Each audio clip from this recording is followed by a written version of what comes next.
Hey everybody, it's your boy B52, and today we're going to talk about the pros and the cons of streaming direct to Twitch off of your Xbox.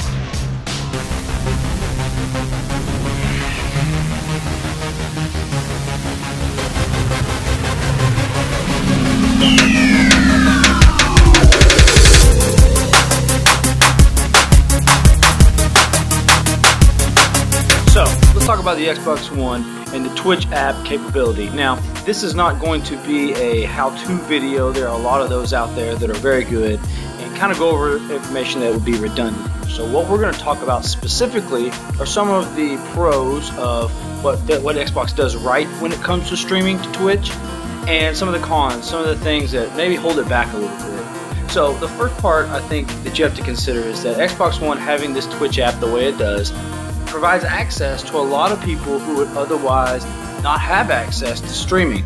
You know, it takes a certain amount of power to your computer, processing power. You have to have graphics cards for a lot of those software to run correctly, and Xbox takes a lot of that out by allowing you to stream off the console that you're currently playing. You know, I'm a console guy, been playing consoles forever. I do play off PC sometimes, but the core of my games are off console. This allows me to play those and share those with the world. Now, another pro would be the fact that most of us who have an Xbox One also have the Kinect. Now, if you don't have the Kinect, you can add that fairly cheaply, and that gives you the ability to have a webcam. You know, webcams I think are pretty important. When I'm looking at streams, I like to look at the smaller guys because I'm a smaller guy, and you know, it's not that I won't watch one with a webcam, but I feel like I'm more connected to the streamer when I can see his or her reactions to what's going on the screen, or his or her reaction to what's going on in chat. So, you know, it's a pretty good tool to have, especially right out the box, because most of us probably already have a connector, can get one. Now, the other thing that's kind of nice is, as far as a microphone goes, what's included with your Xbox works pretty well. Right now, I'm wearing the Xbox headset that came with my Xbox, and the audio quality is not bad. Now, it's not great, but it's pretty good. That's what I use now. I probably will upgrade at some point to you know, something a little better, just for the comfort sake of wearing this for you know, long periods of time. It's not great, but you know, as far as audio quality goes, I think that it's you know, it's pretty good. Another thing that Xbox does pretty well is the actual quality of the stream. Now, this is largely dependent on, well, I guess solely dependent on your upload speed, okay? So, an upload speed of, I would think, 2 megabytes per second would be probably bare minimum, okay? I was, when I first started streaming, I had like 20 down and 2 up as far as my speed, and you know, I had to broadcast at the 800 kilobyte level, because Xbox is going to reserve a certain amount of your upload bandwidth for its own uses, especially if you're playing multiplayer. It needs that to be able to send out information, so keep that in mind. I recently bumped mine up to 5 upload speed, and it is so much better. I can stream, really I could stream at the 2500 kilobytes per second, which is the max you can do without being a partner, but I drop it down to 2000 kilobytes per second so that I have minimal lag, but it still looks good, and it's still in HD. It's probably the equivalent of like maybe 720p or 480p, I'm not real sure, but it is HD, and when I transfer those over to YouTube, they stay in an HD format. So you do have the capability with Xbox to do that. Now, we got to talk about cons for a little bit too, because there are some things I think that could be a little better. My Xbox One specifically is a little buggy. Sometimes the app won't load correctly. Sometimes the app loads and then crashes. It seems like it lags a lot more than it needs to. Sometimes it will start a broadcast and then just I notice that, oh, it's stopped. It's off. So sometimes it can be buggy. Generally, a hard reset will fix those issues for me, but it's still kind of a problem. One thing you can do that I don't know if this actually technically works, but it works for me, it makes me feel like it works, is I will, once I set up the Twitch broadcast, I will unsnap the app so that I have full screen to play with, and there's still a notification at the bottom of the screen that will say how many viewers you have, so you have an idea of when someone comes in the chat. Now the Twitch app as it stands now does have a preview you can leave snapped in that shows you, a preview of your stream with the Kinect camera embedded, and then it'll give you a few lines of chat. To me, it seems like that's probably taking up a decent amount of processing power to have that redundant screen with the Kinect camera in it. The chat probably doesn't take up much.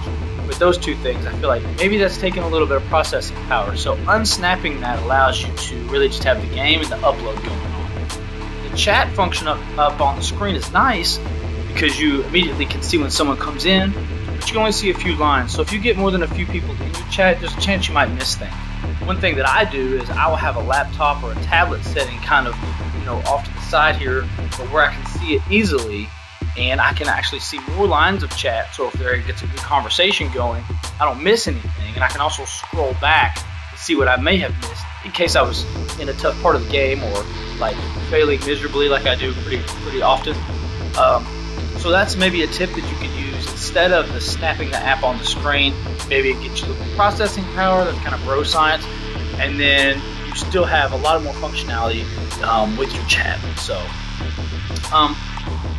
the other issue I think is, it's not really an issue, but it's just something that you miss out on, I guess. Is a lot. You ever watch a stream and you see, a lot of these guys have these really nice overlays. They have a lot of information on the screen for you, like who the newest follower was, maybe what their current goal is. Some of them have donation type deals. Some of them have the alert systems where, say, I follow and it pops up on the screen and it says, B52 is now following you because he rocks or whatever, and there's some kind of animated GIF file going on. Those are things that are still computer-based only. They belong to the computer guys, to the PC world. So you don't have those things, but those things aren't they're not necessary. I mean, they're nice, and I'm not saying I wouldn't ever want those, but you don't have to have those. But if that's what you really want to do, you want to get in there and have the bells and the whistles and things like that, you're eventually going to have to move to PC, and you can still game off your console via a capture card. But as far as the functionality of the Xbox One, for now at least, those things are not going to be a part of it. So in conclusion, what do we think? Well, in conclusion, I think this is an awesome way to get started streaming. I think that if you're already playing games that you love and you really enjoy community, then you just snap that app and let her go. It's a great way to get started if you're interested in streaming, and maybe in the future if you wanted to upgrade into something more, you can do that.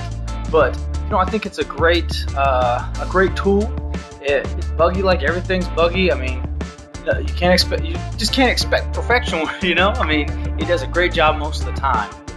You can also use things that are semi-professional, like chat bots for moderation.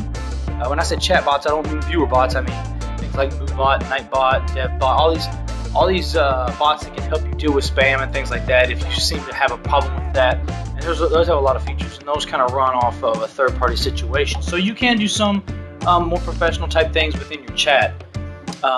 But as far as the Xbox goes, you've got good quality stream. You can do a webcam easily, and you can have decent audio quality right out the box. And I think those three things are probably the biggest things you can do, other than have a great time streaming what you're streaming and be interactive with people who come see you. So, if you have an Xbox One and you're interested in streaming and you haven't started yet, go ahead, just pop on there and see how it does for you.